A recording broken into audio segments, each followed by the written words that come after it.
नमस्कार दोस्तों, हम आज कक्षा 12 का भौतिक विज्ञान का 2023 के आए हुए सभी क्वेश्चन को करने वाले हैं। तो देखिए आप लोग जैसे जानते हैं कि कक्षा 12 में जो भौतिक विज्ञान का जो पेपर आता है या कोई भी पेपर हो, आप उठा लीजिए जो प्रीवियस ईयर के 4-5 साल के जो पेपर आए हुए होते हैं उन्हीं को बोर्ड एग्जाम में ज्यादातर दिया जाता है। तो हम क्या कर रहे हैं, आज 2023 के सेट नंबर 2 के सभी क्वेश्चन को देखने वाले हैं। तो आप लोग देखेंगे, यहाँ पर मैं क्रम से सभी क्वेश्चन को करा रहा हूं साल को। तो आप लोग देखेंगे, पहला क्वेश्चन है कह रहा है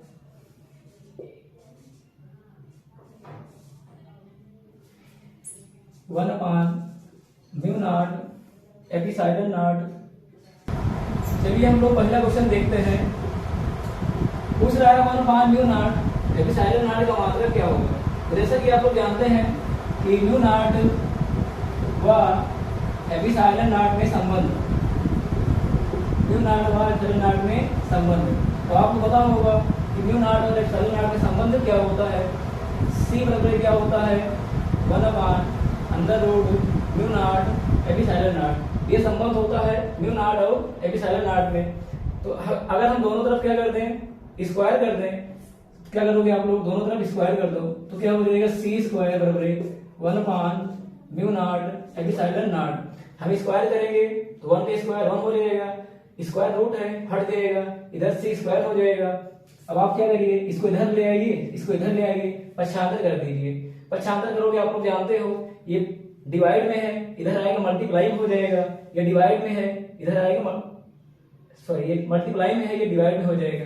तो आप लोग क्या करेंगे, μ0 एपिसाइडल नॉट बराबर क्या लिख देंगे 1/c²। अब आप जानते हैं C का मात्रक क्या होता है। C मतलब प्रकाश की चाल, निर्वात में प्रकाश की चाल होती है। C बराबर क्या होता है, निर्वात में प्रकाश की चाल। चाल कुछ भी हो, मात्रक क्या होता है, मीटर प्रति सेकंड होता है। चाल का मात्रक क्या होता है, मीटर प्रति सेकंड होता है। लेकिन स्क्वायर लगा है तो आप स्क्वायर कर देंगे, स्क्वायर करके इसको हल करेंगे तो आ जाएगा आपका सेकंड, ऊपर चला जाएगा तो हो जाएगा सेकंड स्क्वायर अपान में मीटर स्क्वायर। तो ये आपको क्या हो जाएगा, आंसर हो जाएगा। तो ये आपको क्या हो गया, आंसर हो गया। ये पहला क्वेश्चन हो गया। इसी प्रकार आप लोग देखेंगे बहुविकल्पी क्वेश्चन का दूसरा, पहले खंड का खा क्वेश्चन देखेंगे आप लोग। कह रहा है समीकरण दिया गया है E बराबर PC। E बराबर क्या दिया गया है, PC। यहाँ पर E क्या है, ऊर्जा है। E क्या है, ऊर्जा। P मतलब क्या होता है, संवेग।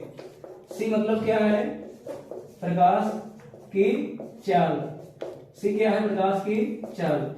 हमसे कह रहा है कि E, P तथा C क्रमशः ऊर्जा एवं संवेग तथा प्रकाश की चाल प्रदर्शित करते हैं।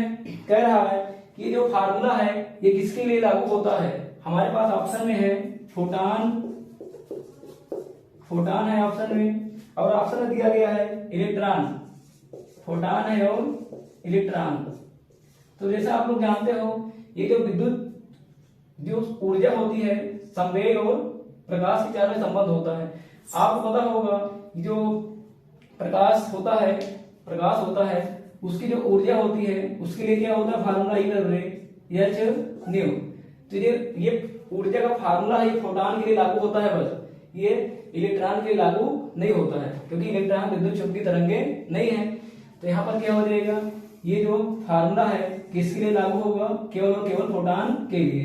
तो आपका आंसर क्या हो जाएगा, इसमें दिया गया है ये सूत्र लागू होता है इलेक्ट्रॉन एवं फोटॉन के लिए।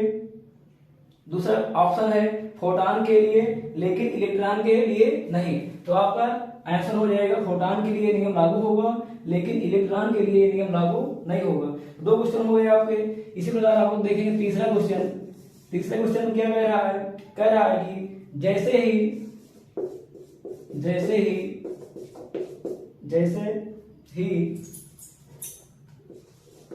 ही धातु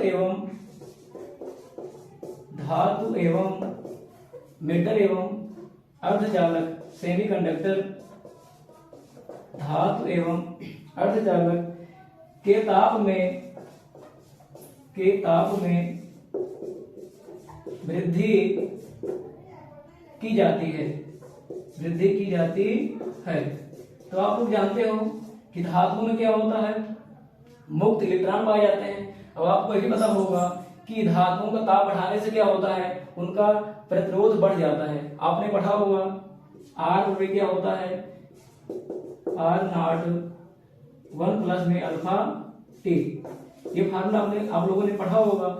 यहाँ पर अगर आप देखेंगे प्रतिरोध जो होता है वो ताप के क्या होता है, समानुपाती होता है। धातुओं के लिए, धातु में क्या होता है, फार्मूला लागू होता है। धातु में क्या, अगर आप ताप बढ़ा देंगे उसका कंडीशन में क्या हो जाएगा, उसका प्रतिरोध बढ़ जाएगा। क्या हो जाएगा, धातु में ताप अगर बढ़ा देंगे आप लोग तो क्या हो जाएगा, प्रतिरोध क्या हो जाएगा, बढ़ जाएगा। आर का मान क्या हो जाएगा, इंक्रीज कर जाएगा। लेकिन अगर अर्धचालक की बात करें तो अर्धचालक क्या होते हैं, जो सामान्य अवस्था पर क्या होते हैं, सामान्य अवस्था पर क्या होते हैं, वो अचालक की भांति व्यवहार करते हैं। सामान्य अवस्था पर क्या होते हैं, वो अचालक की भांति व्यवहार करते हैं। लेकिन अगर क्या करें, हम इनको बाहर से ऊर्जा दे दें या ताप बढ़ा दें, क्या करते हैं हम लोग, इनको बाहर से क्या करते हैं, बाहर से इनको ऊर्जा दे दें या फिर ताप बढ़ा दें। क्या करते हैं, ताप बढ़ा दें, तब क्या करते हैं, ये चालक पदार्थों की तरह व्यवहार करने लगते हैं। तब क्या होता है, ये चालक की तरह व्यवहार करते हैं। तो आप ये क्वेश्चन नोट डाउन कर लेंगे और अच्छे समझ लेंगे कि धातुओं में क्या होता है, ताप बढ़ाने पर क्या होता है, प्रतिरोध बढ़ जाएगा। अर्धचालक में क्या होता है, जो सामान्य अवस्था पर अचालक होते हैं, जिसमें इलेक्ट्रॉन का मुक्त इलेक्ट्रॉन नहीं पाए जाते ज्यादा, मतलब अचालक की तरह व्यवहार करते हैं। लेकिन अगर बाहर से ऊर्जा दे दें या फिर ताप बढ़ा दें तो क्या होते हैं, ये चालक की तरह व्यवहार करने लगते हैं। तो आप ये नोट डाउन कर लेंगे। क्वेश्चन कह रहा था इसमें दोनों की चालकता बढ़ जाती है, दोनों की चालकता, ऑप्शन दिया गया है दोनों की चालकता बढ़ जाती है। दूसरा ऑप्शन कह रहा है दोनों की चालकता घट जाती है। ध्यान सुनिएगा आप लोग। तीसरा ऑप्शन कह रहा है दो धातु की चालकता बढ़ जाती है तथा अर्धचालक की घट जाती है। चौथा ऑप्शन कह रहा है धातु की चालकता घट जाती है तथा अर्धचालक की चालकता बढ़ जाती है। तो आप पहले समझ लीजिए चालकता क्या होती है, चालकता क्या होती है। चालकता जो चालकता क्या होती है, आप लोग जानते हैं चालकता क्या होता है, प्रतिरोध का व्युत्क्रम, प्रतिरोध के इनवर्स को क्या बोलते हैं, चालकता। 1/, प्रतिरोध, ठीक है, 1/, क्या हो जाएगा, प्रतिरोध। चालकता अगर मैं लिख दूं C से तो 1/r। तो यहाँ अगर देखेंगे आप लोग, अगर R का मान बढ़ेगा तो चालकता घट जाएगी। तो धातु में क्या हो रहा है, प्रतिरोध बढ़ रहा है, इसका मतलब चालकता कम हो रही है। अगर मैं बात करूं धातुओं के लिए तो चालकता क्या हो जाएगी, कम हो जाएगी। धातुओं की चालकता क्या हो जाएगी, कम। लेकिन अगर मैं बात कर रहा हूं अर्धचालक की, तो अर्धचालक में क्या हुआ, ताप बढ़ा दिया गया, प्रतिरोध का मान क्या हो गया, घट गया।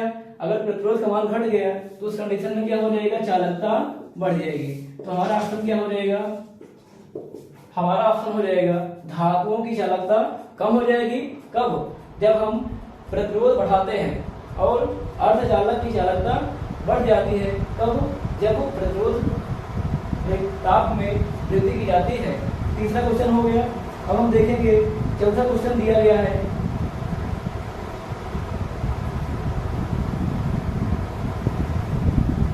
क्वेश्चन दिया गया है, आप देखेंगे इसमें एक डायग्राम बनाया है और क्वेश्चन में कह रहा है, आप लोग देखेंगे ये क्या है, प्रतिरोध है,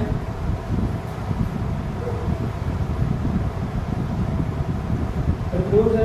यहाँ पर क्या बनाया हुआ है, पीएन संधि, क्या बनाया हुआ है, पीएन संधि डायोड। यहाँ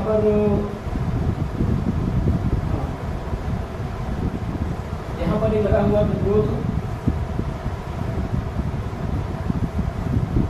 डायग्राम कुछ इस प्रकार बनाया हुआ है।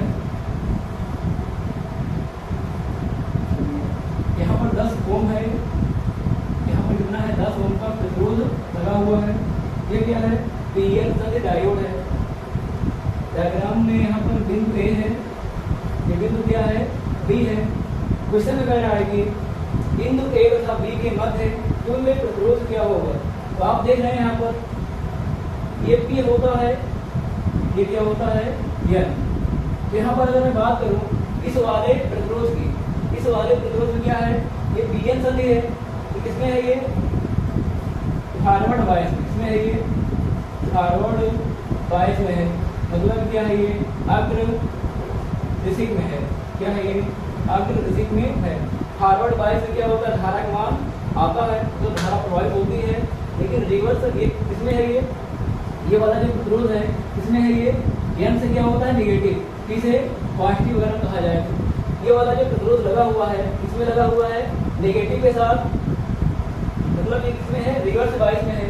क्या है ये फर्स्ट अभिनति में है, इसमें है ये तो फर्स्ट अभिनति में है, मतलब अगर आप कहेंगे इसमें है ये रिवर्स 22 में है।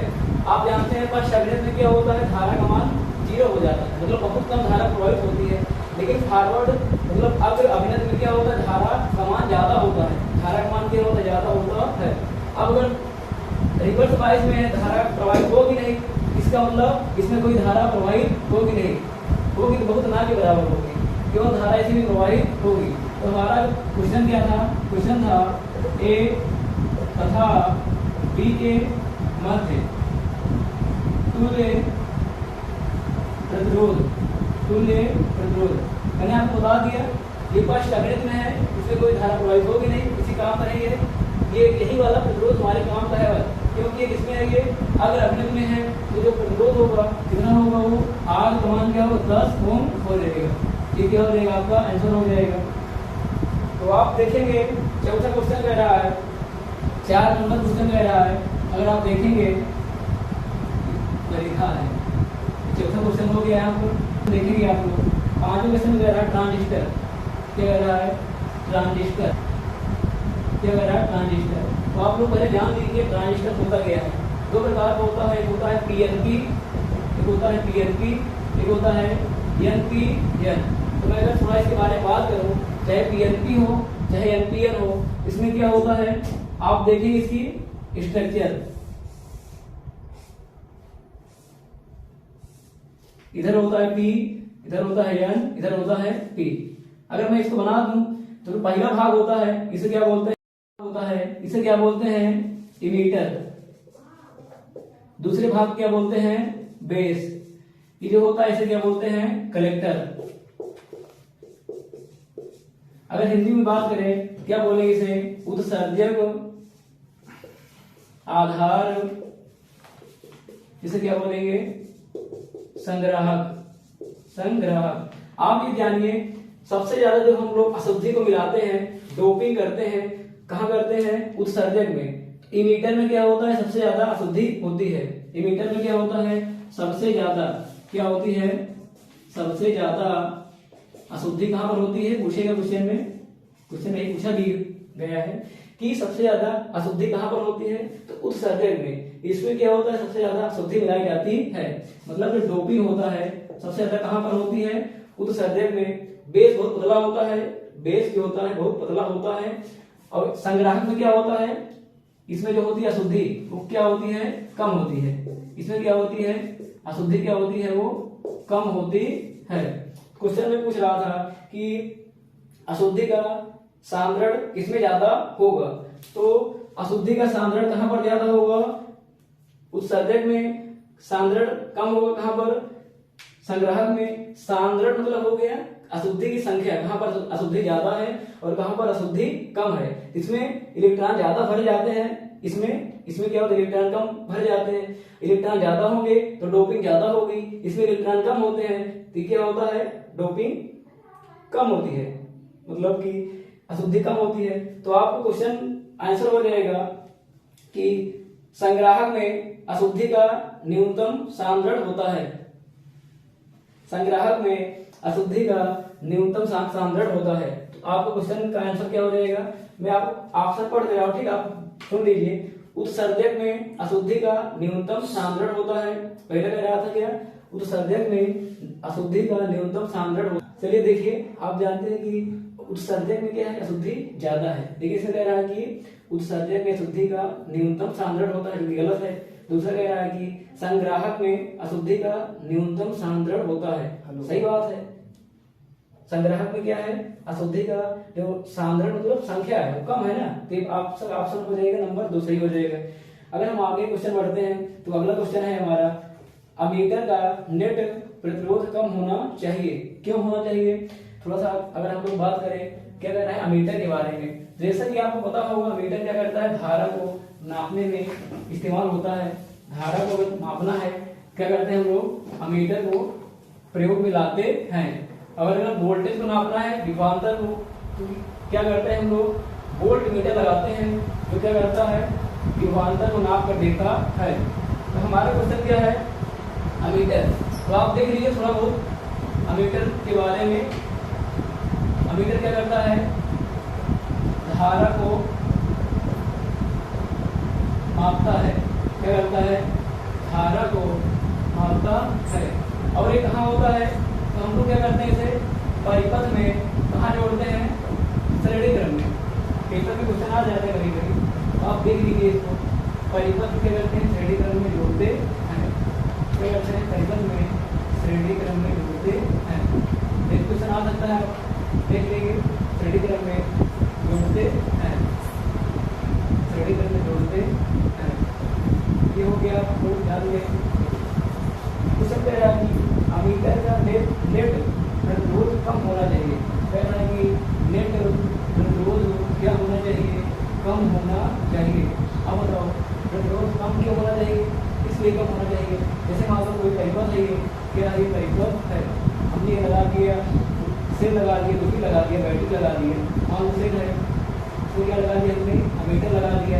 अब बताओ अगर इसका प्रतिरोध ज़्यादा होगा तभी ज़्यादा करंट कंज्यूम करेगा, धारा ज़्यादा लेगा। अगर धारा ज़्यादा लेगा तो पूरी धारा को सही से नाप कर नहीं देगा, इसलिए क्या करते हैं, इसका प्रतिरोध कम होना चाहिए। अगर कम नहीं होगा तो ये अपने धारा का मान ज़्यादा ले लेगा, तो जिससे क्या होगा, पूरे परिपथ का जो धारा है उसका वास्तविक मान हमको नहीं मालूम चलेगा।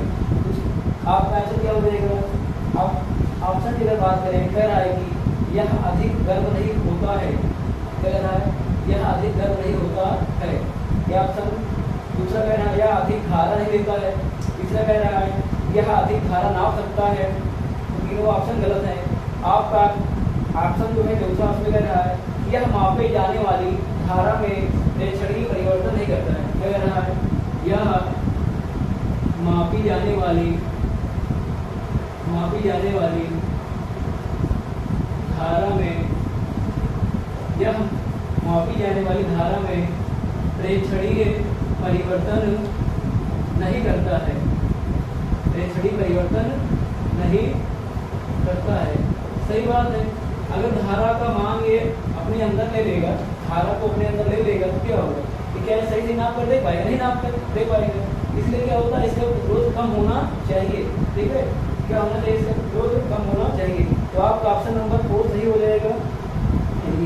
खंड हमारा कंप्लीट हो गया। इसमें 5 क्वेश्चन थे और विकल्प टाइप थे। 5 क्वेश्चन मैंने आपको डिटेल बता दिया कैसे क्या करना है। अगर यहाँ पर अगर आप समझना चाहते हैं वोल्ट मीटर के बारे में तो भी देख लीजिए वोल्ट मीटर क्या होता है। मान लो पेपर में आ जाएगा, प्रीवियस ईयर में अमीटर आया हुआ है तो आपके पेपर में वोल्ट मीटर आ सकता है। इसको समझ लीजिए आप लोग। वोल्ट मीटर मतलब क्या होता है, एक ऐसा यंत्र होता है जो क्या करता है, वोल्टेज नाप कर देता है। क्या नाप कर देता है, वोल्टेज। क्या नाप कर देता है, वोल्टेज। मतलब क्या नापता है, विभवांतर को नाप कर देता है। इसे हम लोग परिपथ में कहाँ जोड़ते हैं, तो समांतर क्रम में। कहाँ जोड़ते हैं इसे, परिपथ में। किस क्रम में जोड़ते हैं, पेपर में आ जाता है क्वेश्चन। अब क्या करोगे, समांतर क्रम में इसे जोड़ते हैं। क्या करते हैं, समांतर क्रम में जोड़ते हैं, ऐड करते हैं। कहाँ जोड़ते हैं, समांतर क्रम में। ठीक है, समांतर क्रम में इसे जोड़ते हैं। अब देखो हम पढ़े होंगे, देखो मापी आप लोग पढ़े होंगे। देखो मापी क्या होता है, वोल्ट मीटर थोड़ा सा अच्छा होता है। वोल्ट मीटर थोड़ा बहुत करंट अपने में ले लेता है, जिससे एकदम एक्टिवल मान नहीं निकल पाता। लेकिन देखो मापी होता है तो धारा को कंज्यूम नहीं करता है। और क्या होता है, आपको देखो का भी मान आसानी से निकाल कर दे देता है और विभवांतर को भी आसानी से निकाल कर दे देता है। विभवांतर क्या है, वोल्ट मीटर से थोड़ा अच्छा माना जाता है। तो ये आजकल इसका उपयोग भी होता है। तो आप ये भी समझ लिए, क्वेश्चन मीटर के बारे में जान लिए, वोल्ट मीटर के बारे में थोड़ा बहुत आपको जानकारी मैंने दे दी है। तो आप इन सभी क्वेश्चन को अच्छे से तैयार कर लेंगे जो पेपर में आने वाले हैं। इस तरह क्वेश्चन आएंगे। चलिए हम अगला क्वेश्चन देखते हैं। तब तक आप लोग इस क्वेश्चन को देख लीजिए, नोट डाउन करना हो नोट डाउन कर लीजिए। चलिए अगला क्वेश्चन देखते हैं। तो हमारे पास गलती टाइप क्वेश्चन कंप्लीट हो गए। 5 क्वेश्चन आए हुए थे, मैंने 5 करा दिया। अब हम देखेंगे शॉर्ट आंसर, अति लघु उत्तरीय प्रश्न। बहुत देखेंगे अति लघु उत्तरीय प्रश्न, इसी के बारे में कुछ ध्यान से देखना है। चलिए, अब आपको दिक्कत नहीं होगी, अभी तक दिक्कत हो रही होगी, ऑप्शन नहीं थे आपके सामने। चलिए, तो खंड बा क्या दिया गया है, दूसरा क्वेश्चन। चलिए, इसमें पहला क्वेश्चन क्या दिया गया है, खंड बा में कह रहा है कि हाइड्रोजन परमाणु क्या दिया है, हाइड्रोजन परमाणु, हाइड्रोजन परमाणु में, हाइड्रोजन परमाणु में इलेक्ट्रॉन की कक्षीय गति का न्यूनतम कोणीय संवेग ज्ञात कीजिए, कोणीय संवेग ज्ञात कीजिए। क्वेश्चन मैंने आपके सामने लिख दिया है। चलिए, आपको समझने के पहले कोणीय संवेग क्या होता है, कोणीय संवेग क्या होता है, कोणीय संवेग, कोणीय संवेग। तो आप लोग चैप्टर में पढ़े होंगे परमाणु, परमाणु का मॉडल, उसमें बोर आए थे, बोर ने अपना मॉडल दिया था। उन्होंने क्या कहा था, जो इलेक्ट्रॉन होता है, इलेक्ट्रॉन जो होता है उन्हीं कक्षाओं में चक्कर लगाते हैं जहाँ पर उनका कोणीय संवेग क्या होता है, यश अपान में 2 पाई का क्या होता है, यश अपान में 2 पाई का क्या होता है, पूर्ण गुणज होता है। बोर ने क्या कहा था, इसके पहले रदरफोर्ड आए थे, थॉमसन आए थे, जो बता कर गए थे कि इलेक्ट्रॉन क्या होता है, नाभिक के चारों ओर किसी भी कक्षा में चक्कर लगाता रहता है, और क्या होता है, चक्कर लगाते लगाते अपनी ऊर्जा को नष्ट करता रहता है। बाद में बोर आए, उन्होंने कहा ये गलत है। उन्होंने कहा इलेक्ट्रॉन केवल उन्हीं कक्षाओं में चक्कर लगाएगा जहाँ पर उसका कोणीय संवेग क्या होगा, जैसे 5 पाई का क्या होगा, 4 मल्टीपल, मतलब पूर्ण गुणज होगा। तो हम लोग यहाँ क्या कर सकते हैं, कोणीय संवेग क्या होता है, मान लो इलेक्ट्रॉन है, इलेक्ट्रॉन है, ये क्या है, इलेक्ट्रॉन है, ये नाभिक है, मान लो क्या है, ये नाभिक है। इसकी यहाँ दूरी कितनी है, r है, क्या है दूरी, क्या है r है। इसका इलेक्ट्रॉन का वेग क्या है, v है, इलेक्ट्रॉन का वेग क्या है, v है।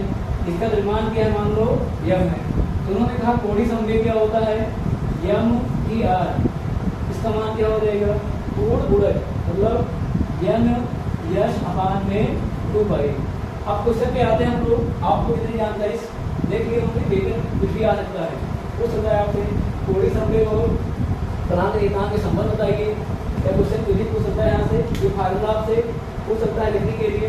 चलिए, क्वेश्चन कह रहा था इलेक्ट्रॉन की कक्षीय गति का न्यूनतम कोणीय संवेग ज्ञात कीजिए। चलिए, अब बताओ इलेक्ट्रॉन का जो वेग है, इलेक्ट्रॉन का जो वेग है, जो इलेक्ट्रॉन नाभिक के नजदीक होगा उसका वेग कम होगा, जो दूर होगा उसका वेग ज्यादा होगा। अब बताइए, जो इलेक्ट्रॉन पहली कक्षा में होगा उसका क्या होगा, वेग कम होगा। अब कह रहा है कि न्यूनतम कोणीय संवेग, n का मान जब 1 रखेंगे हम लोग, क्या रखेंगे, n का मान 1 रखेंगे, n का मान 1 रखेंगे, उस कंडीशन में क्या हो जाएगा, जो कोणीय संवेग आएगा क्या होगा, कोणीय संवेग, कोणीय संवेग उसका मान क्या होगा, न्यूनतम होगा। रख दो आप, n का मान क्या होगा, 1 हो जाएगा। यश क्या होता है, जिसे हम लोग बोलते हैं प्लांक नियतांक, क्या बोलते हैं, प्लांक नियतांक। इसका मान आप लोग याद कर लेंगे 6.6 इंटू 10⁻34। इसका मतलब अक्सर पेपर में पूछ लेता है, क्या होता है, जूल सेकेंड। हम देख लेंगे आप लोग, प्लांक नियतांक का मान कितना होता है, 6.6 इंटू 10⁻34 जूल इंटू सेकेंड होता है। ये क्वेश्चन मार के यहाँ से 1 नंबर में प्लांक नियतांक का मतलब क्या होता है, डिग्री सूत्र आपसे पूछ सकता है, डिग्री सूत्र आपसे पूछ सकता है। डिग्री सूत्र आप लोग देख लीजिए क्या होगा इसका। डिग्री सूत्र की अगर हम बात करें, प्लांक नियतांक जिसे हम क्या करते हैं, एच से डिनोट करते हैं। डिग्री सूत्र क्या होगा, चलिए, जूल मतलब क्या है, कार्य या फिर ऊर्जा कहते हो आप लोग, कार्य का मात्रक या बीमा कहते हैं। कार्य का बीमा क्या होता है, डिग्री सूत्र m/L/2T-2। चलिए, सेकंड मतलब समय, समय का डिग्री सूत्र क्या होगा, T। आप इसको क्या कर दो, थोड़ा हल कर दो। हल करने पर क्या होगा, चलिए m की पावर 1, l की पावर 2 है, t की पावर -2 है। यहाँ पर हम लोग एक मान सकते हैं, अगर इसकी पावर कुछ नहीं है, सिंपल में एक होती है, आप लोग जानते हो, t की पावर -2। अब देखिए आधार समान है, आधार समान है, क्या हो जाएगा, हल करेंगे इसको, हल करने पर क्या आ जाएगा, ये m1 क्या हो जाएगा, m1 l2 t की पावर -2 में से एक जुड़ जाएगा, क्या हो जाएगा, -1। ये भी सूत्र हो गया। ये सभी क्वेश्चन पेपर में आने के बहुत ज़्यादा चांस है 2024। आप इसको अच्छे से तैयार कर लेंगे। चलिए आप क्वेश्चन पे आते हैं, आप क्या करेंगे, एच कमान रख देंगे। चलिए एच कमान रख देंगे, कितना होगा, 6.6 इंटू 10 की पावर -34 2। चलिए कर देंगे आप लोग। पाई का मान कितना होता है, 3.14। इसको हल कर लेंगे, आपका आंसर आ जाएगा। इसको अगर आप लोग हल कर लेंगे, या आप लोग इसको हल नहीं करते हैं, एक नंबर क्वेश्चन है, आप इतना भी छोड़ देंगे, क्या करते हैं, n का मान नहीं रख देंगे आप लोग, इंटू h मान में 2 पाई, हल करेंगे क्या होगा, h मान में 2 पाई, इतना भी छोड़ देंगे, तभी आपको नंबर मिल जाएगा। तो एक नंबर क्वेश्चन है, आपको ज़्यादा नहीं करना है। अब क्या है, अतिलघु है ना, ये अतिलघु उत्तरी प्रश्न है, आपको ज़्यादा इसमें टाइम आपको नहीं लगाना है, क्योंकि एक नंबर मिलना है, इतना भी कर देंगे आपको तभी सही माना जाएगा। पहला क्वेश्चन हमने कर लिया, डिटेल में आपने जान लिया, इसके संबंधित और भी क्वेश्चन आएंगे तो आप लोग कर सकते हैं पेपर में, कोई जरूरी नहीं है जो पेपर में क्वेश्चन आया हुआ है यही फिर से रिपीट हो। इसलिए मैं आपको इसके रिगार्डिंग जितने भी क्वेश्चन बनने की संभावना है मैं सभी करा दे रहा हूँ। चलिए आप इसे नोट कर लेंगे, अगर नोट करना हो इसको, तब तक मैं इधर बिगाड़ दे रहा हूँ।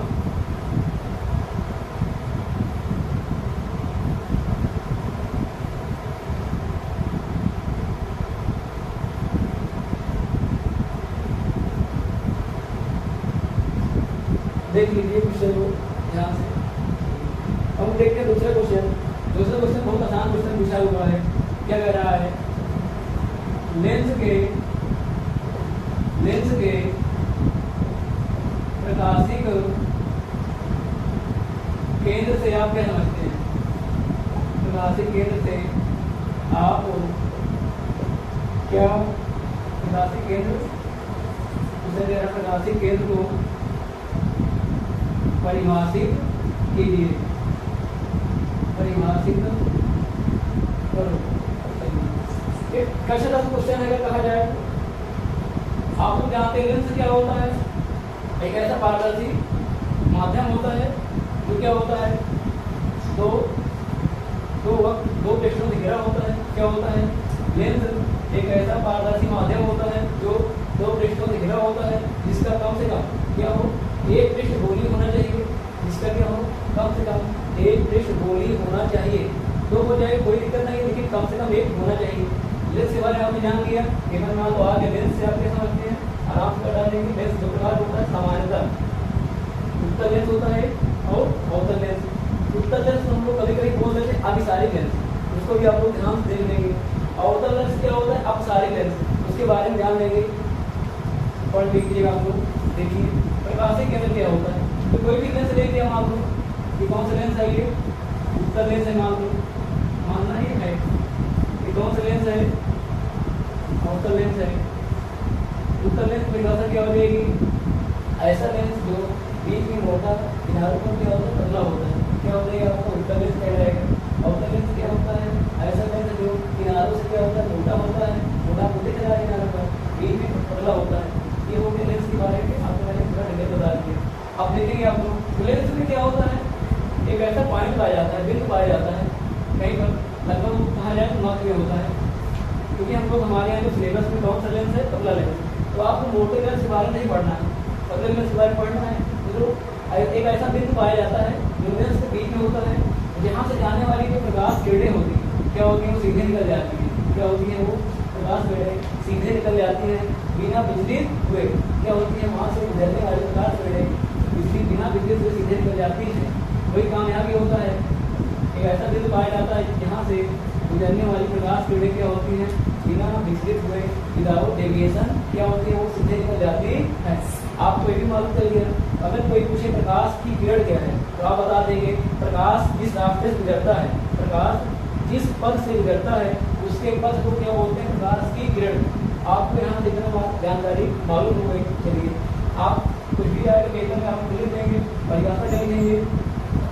परिभाषा में बोल दे रहा हूँ आपको, लिख देना क्या होता है। लेंस का निश्चित एक ऐसा बिंदु कि जहाँ से गुजरने वाली प्रकाश किरणें बिना मुद्रित हुए सीधे निकल जाती हैं, उस बिंदु को क्या बोलते हैं, प्रकाशिक किरण कहते हैं। तो आप लोग लिख लीजिएगा।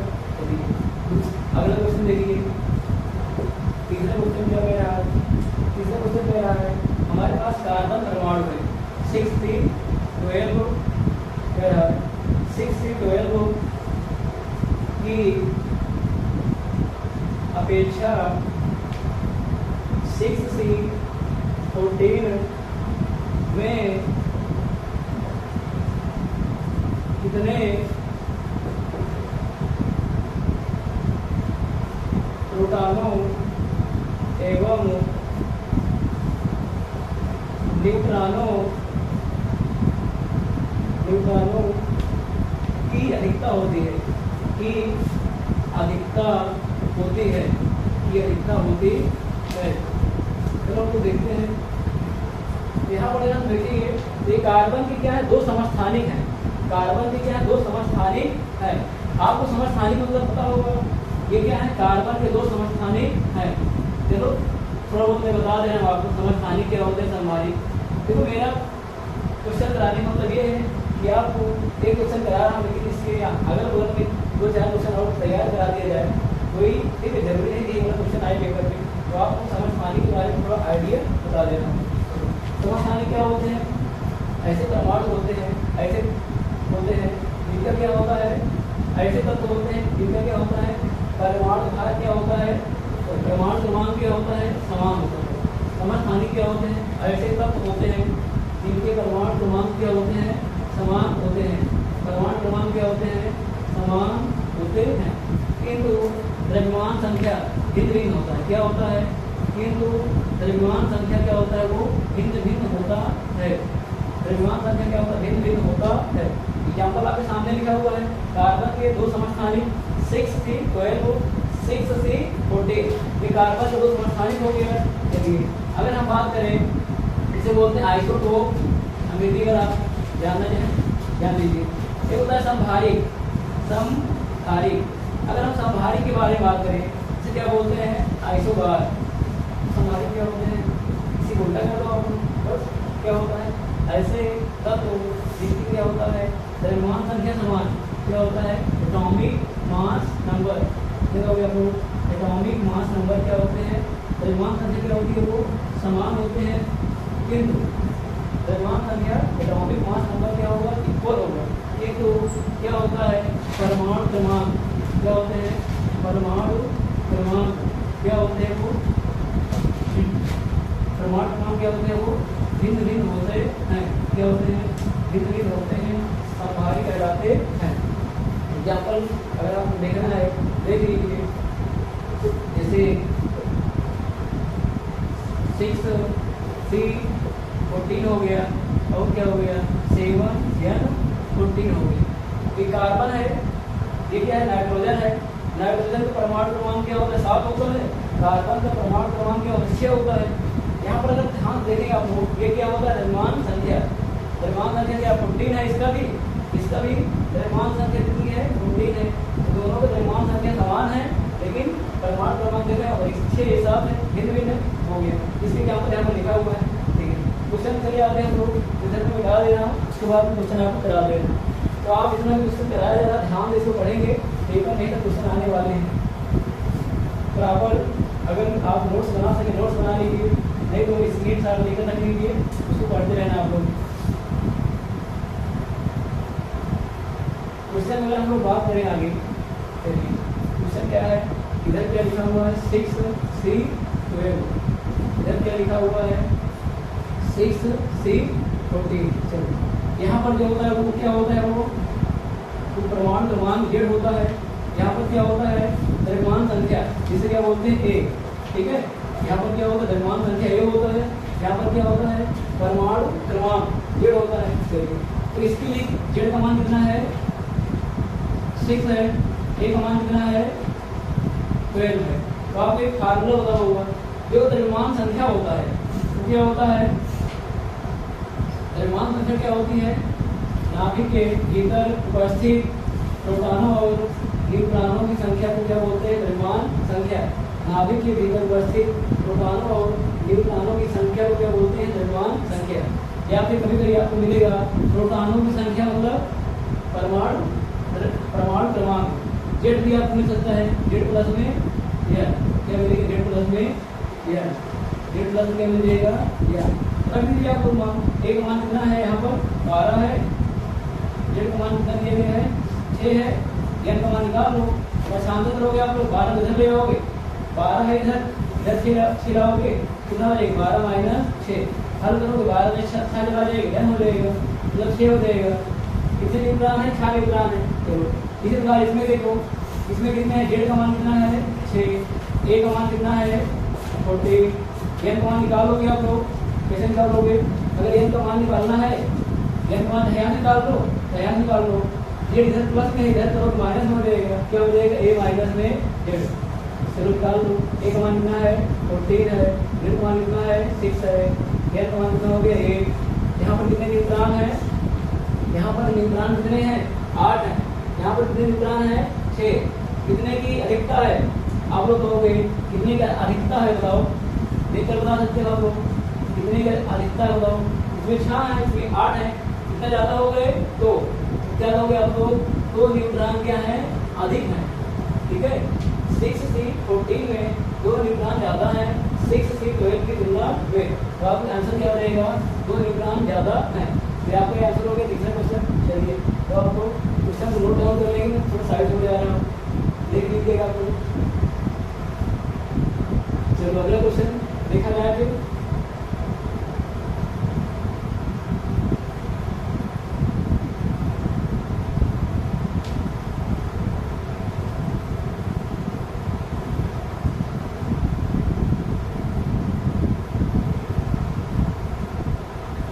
आप लोग अपने सभी पढ़ने वाले भाई बहनों को वीडियो शेयर जरूर कर देना, जिससे सभी लोग अच्छी से तैयारी कर रहे हैं, क्योंकि सभी को बोर्ड एग्जाम देना है।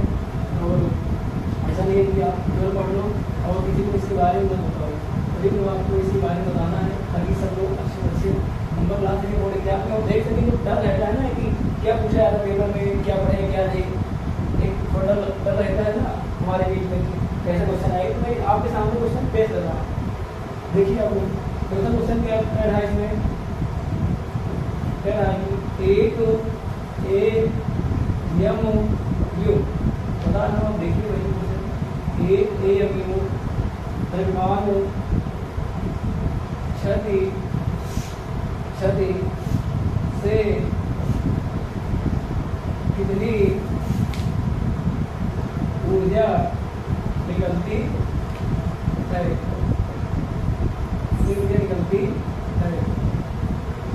निकलती है। पहले आप समझें एक AMU क्या है। एक AMU मेरी तरह यहाँ पर AMU मतलब क्या होता है? एटॉमिक मास यूनिट, हिंदी में कहेंगे परमाणु द्रव्यमान मात्रक। आपको ये मालूम चल गया जो द्रव्यमान को नापने का एक मात्रा और होता है, परमाणु के द्रव्यमान को नापने के लिए इसका इस्तेमाल करते हैं हम लोग AMU का। आप एक AMU में कितना किलोग्राम होता है? ये हो जाएगा 6 कितना होता है लगभग में कहा जाए 1.6। तेरह जी से मान दिया गया है। AMU का मान अगर आप देखें, एक AMU का मान जो हो जाएगा,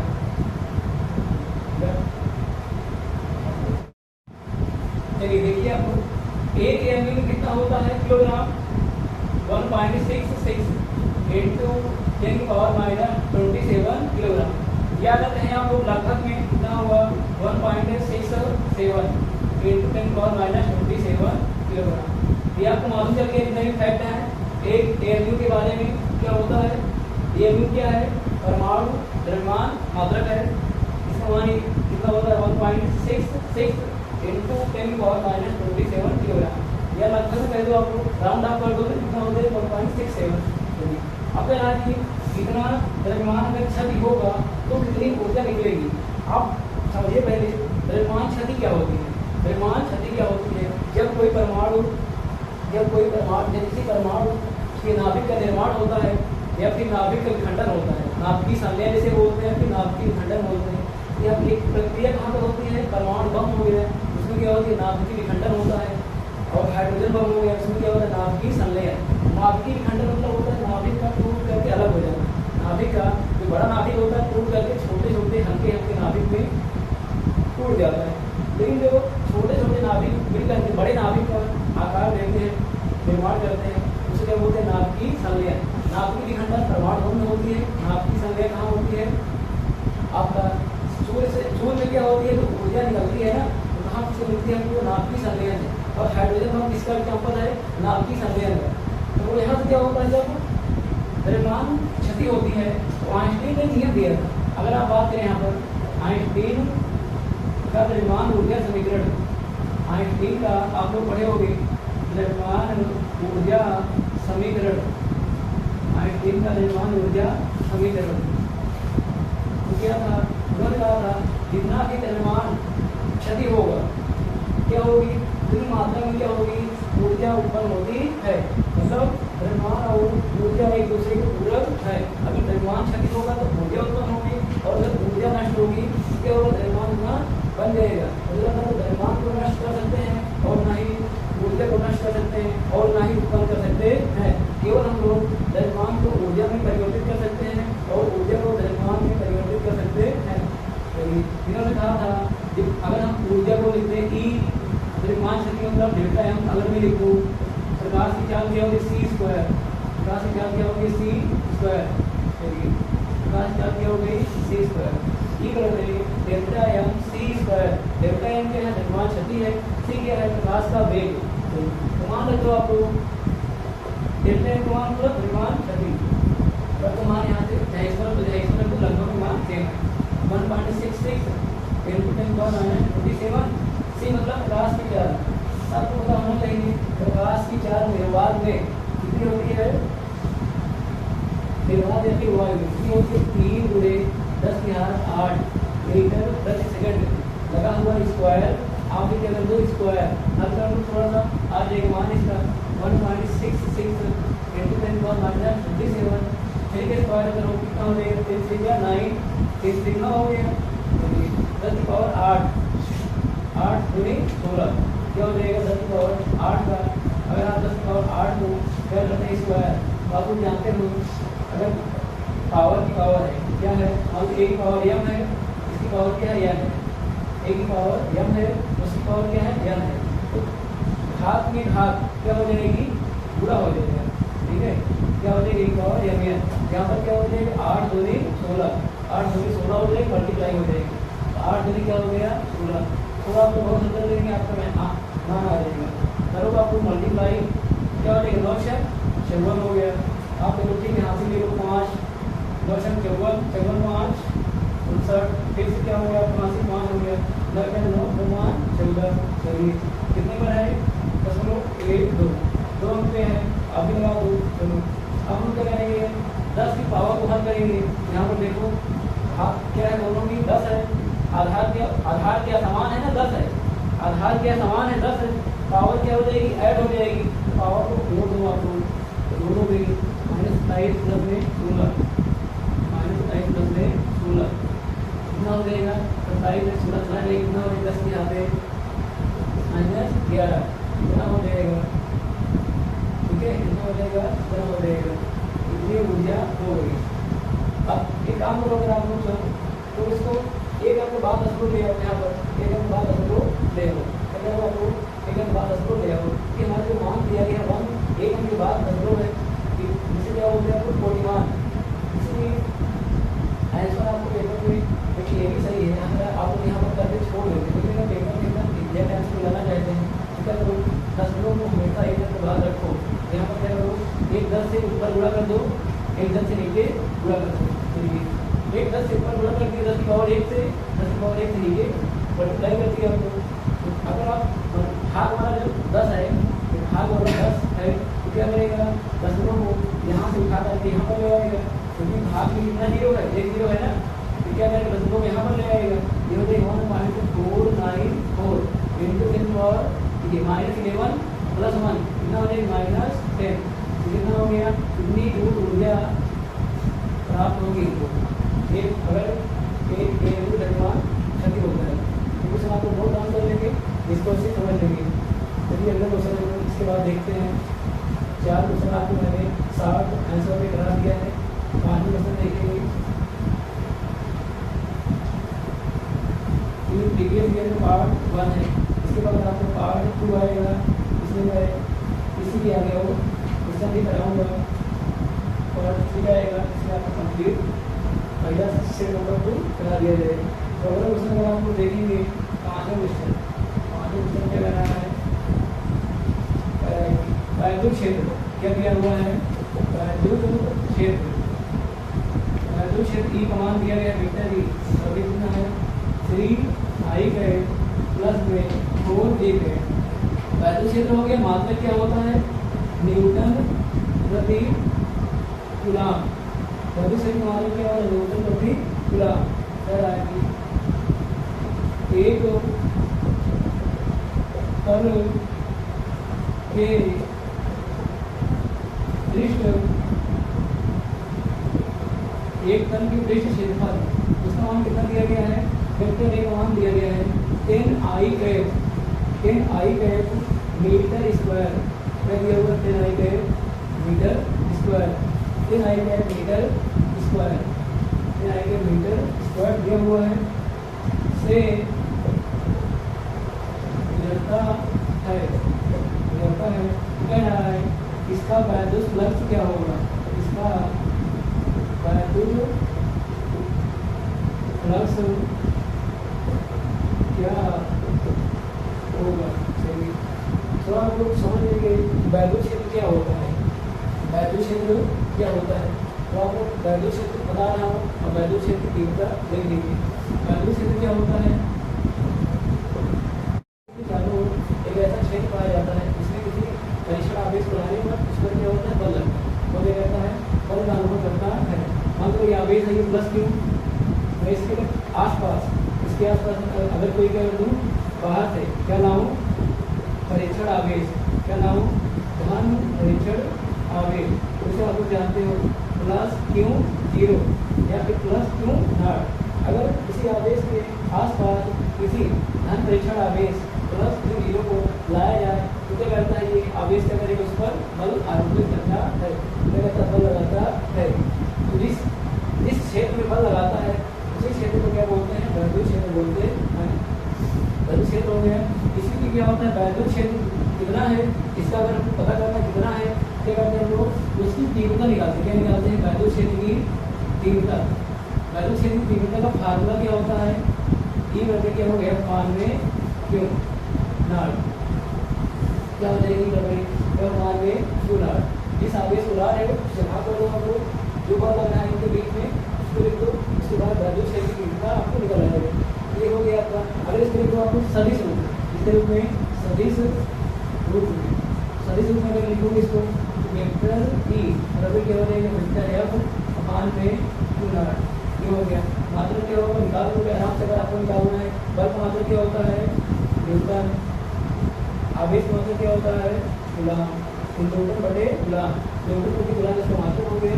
तो आप ये समझ लिए वैद्युत क्षेत्र क्या होता है। देखिए मैं आपको बता दे रहा हूँ, इसी के आगे वैद्युत फ्लक्स क्या होता है। देखो मेरा प्रीवियस ईयर क्वेश्चन कराने का मतलब ये है कि आपको जो क्वेश्चन मैं करा रहा हूँ वो तो आए ही, इसके आसपास जितने भी क्वेश्चन हैं सभी को तैयार कर लो। आपको बच्चे थे वैद्युत क्षेत्र क्या है, वैद्युत फ्लक्स क्या है, इसमें मैं ढेर सारा क्वेश्चन करा दे रहा हूँ। आप एक सोचिए मैं आधा घंटा या 1 घंटे में केवल 40 क्वेश्चन करा रहा हूँ, ढेर सारे क्वेश्चन आपके ई डायरेक्ट वे में हो जाते हैं, इसको हम लोग समझ नहीं पा रहे हैं। देखिए अगर हम बात करते हैं वैद्युत फ्लक्स, वैद्युत फ्लक्स क्या होता है, वैद्युत फ्लक्स क्या होता है। किसी भी अगर किसी आवेश के चारों तरफ क्या कहते हैं तो बंद पृष्ठ कहते हैं, क्या कहते हैं बंद पृष्ठ कहते हैं। ठीक है, कोई आवेश है मान लो किसी तरफ में क्या मान लो बंद पृष्ठ, क्या मान लो जो पृष्ठ, इसी आगे से चारों तरफ अगर हम एक बंद पृष्ठ मान लें, उस पृष्ठ से जितना भी वैद्युत प्रलेखाएं गुजरती हैं, जितनी वैद्युत प्रलेखाएं गुजरती हैं, जितनी वैद्युत प्रलेखाएं गुजरती हैं, वैद्युत प्रलेखाओं की संख्या क्या करती है, वैद्युत फ्लक्स को निरूपित करती है। वैद्युत फ्लक्स देख लो आपको फार्मूला क्या होगा, I W E A cos theta क्या होता है, I W E A cos theta होता है। हमारा अगले इसको देखिए वेक्टर रूप में, वेक्टर रूप क्या होगा, I W vector E dot vector A, क्यों लगा है डॉट, क्योंकि आप लोग जानते हैं डॉट थीटा कहाँ पर आता है, डॉट प्रोडक्ट में। मान लो इसका ई का मान कितना दिया गया है, ई का मान दिया गया 3 आई गए प्लस में 4 दिए गए, टाइम ज़्यादा नहीं तो आज मैं किसे करा देंगे। ए का मान कितना है 10 आई गए, हल करा दो आप लोग, 3 से कराओ 10 से कितना हो जाएगा 10 गए 30 आई गए डॉट आई गए प्लस में 4 4 धाम में 40 हो जाएगा, ये गए डॉट में आई गए। आपको पता होगा जब समान जब आई का आई बुरा होगा 1 आएगा, दूसरे से बुरा होगा 0 आएगा, आई का आई भी बुरा हो या फिर ए का ए भी बुरा हो या फिर के का के भी बुरा हो, इसका मान कितना आता है 1। लेकिन अगर दूसरे के साथ बुरा करोगे आई का जे में या फिर ए का के में या फिर वेक्टर के का गेट का आई के भी बुरा करोगे, इसका मान क्या होता है 0। इसका मान कितना हो जाएगा 1, इसका मान कितना हो जाएगा 40 इंटू 0 हो जाएगा। क्यों 0 होगा, क्योंकि यहाँ पर आई होते हैं अलग अलग हो गए, 0 हो जाएगा। इसका मान कितना हो जाएगा 30, कितना हो जाएगा 30, मतलब क्या हो जाएगा न्यूटन मीटर स्क्वायर बटे गुना, ये आपका आंसर हो गया। तो ये क्वेश्चन और देख लीजिए, आज ज़्यादा टाइम नहीं रखेंगे हम लोग, ये क्वेश्चन लेकिन हट गया एक बार सिलेबस से, बता दें हम, लेकिन आप देख लीजिए आपका सिलेबस है, देख लीजिए सर मैं बढ़िया है, कोई दिक्कत है, आप लोग छोड़ भी सकते हैं, लेकिन बता दें सिलेबस हट चुका है, क्वेश्चन दिया हुआ है और जो हट गया उसको नहीं बता रहा, लेकिन जो क्वेश्चन है उसको बता दे रहा। क्वेश्चन देखिए, अगला क्वेश्चन अपने नोट करो, कह रहा है कि हीलियम पॉजिटिव, लास्ट क्वेश्चन है हमारा हीलियम पॉजिटिव, जेड बराबर कितना दिया गया है 2, हीलियम पॉजिटिव जेड बराबर 2 के प्रथम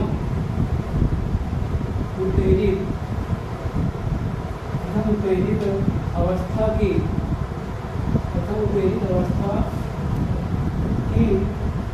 ऊर्जा की गणना कीजिए। ऊर्जा की बहुत आसान क्वेश्चन है, सब लोग कर लेते हैं। ऊर्जा का फार्मूला क्या होता है, 11वीं कक्षा में किसी भी वितरण के लिए 11वीं कक्षा में ऊर्जा का फार्मूला क्या होता है, सूत्र DM क्या हो जाएगा माइनस का जेड स्क्वायर इंटू माइनस का 13.6 जेड स्क्वायर अमान में एल स्क्वायर कितना जूल होता है। तो आप कुछ करेंगे मान रखेंगे, किसी में कहना है कि प्रथम उत्तेजित अवस्था में, प्रथम उत्तेजित अवस्था क्या कहलाती है, आप लोग पढ़े होंगे, जब कोई भी इलेक्ट्रॉन, मान लो पहली कक्षा है ये क्या दूसरी कक्षा है, जो पहली कक्षा है मान लो दूसरी कक्षा है, मान लो पहली कक्षा है ये क्या है दूसरी कक्षा है पहली कक्षा है, जब कोई इलेक्ट्रॉन पहली कक्षा से कूद करके दूसरी कक्षा में चला जाएगा उसे क्या बोलेंगे, प्रथम उत्तेजित अवस्था। तो हम लोग यहाँ पर रैंक मान करेंगे 2 लेंगे, यदि तो दूसरी कक्षा में जाएगा तभी उसे क्या बोलेंगे, प्रथम उत्तेजित अवस्था बोलेंगे। रैंक मान करेंगे हम लोग 2, रख दो मान, जेड मान कितना दिया गया है 2 का स्क्वायर, एन मान कितना रखेंगे 2, हल कर लोगे आप लोग माइनस 13.6 2 दूना 4 हो जाएगा, 2 दूना कितना हो जाएगा 4, हल कर दो 4 4 काट दो 13.6 जूल आ जाएगा। क्योंकि आप लोग जानते हो जो बताया था रजत फोन में बोर्ड में क्या बोलते ऊर्जा बताया था, किसके लिए बताया था, केवल हाइड्रोजन या फिर हाइड्रोजन सदृश परमाणु के लिए बताया था, बस और किसी के लिए ज़्यादा बता नहीं पाए थे। हीलियम पॉजिटिव मतलब हाइड्रोजन की है, क्योंकि आप लोग जानते हो हीलियम पॉजिटिव, हीलियम कितने परमाणु क्रमांक क्या होता है? 2 होता है। अगर इसमें बात की जाए इलेक्ट्रॉनों की संख्या, इलेक्ट्रॉनों की संख्या क्या हो जाएगी? वैसे 2 होता है, लेकिन एक निकल गया, हीलियम पॉजिटिव मतलब एक निकल गया, 2 में से निकल गया, कितना हो जाए? एक परमाणु क्रमांक किसका होता है? हाइड्रोजन का। मतलब ये क्या है? हाइड्रोजन के सदिश परमाणु है, इसका इतना हो गया। चलिए आज की क्लास हम लोग यही कर सकते हैं, और जो आप क्वेश्चन बचे हुए हैं मैं आपको नेक्स्ट सेशन करा दूंगा पार्ट 2 में और पार्ट 3 में, धीरे धीरे मिल जाएंगे। थोड़ा टाइम लग रहा है इसलिए, क्योंकि आप लोग देख सकते हैं तो मैं आपको क्वेश्चन नहीं बता रहा हूँ, लेकिन उसके आसपास में भी फैक्ट हैं, जितने भी फार्मूले हैं, सूत्र हैं, सब बता रहा हूँ आपको, ताकि आपको कोई दिक्कत पेपर में आए, पूरा आपको अच्छे से तैयार कर दूँ। तो ठीक है, आप यही करते हैं। जय हिंद।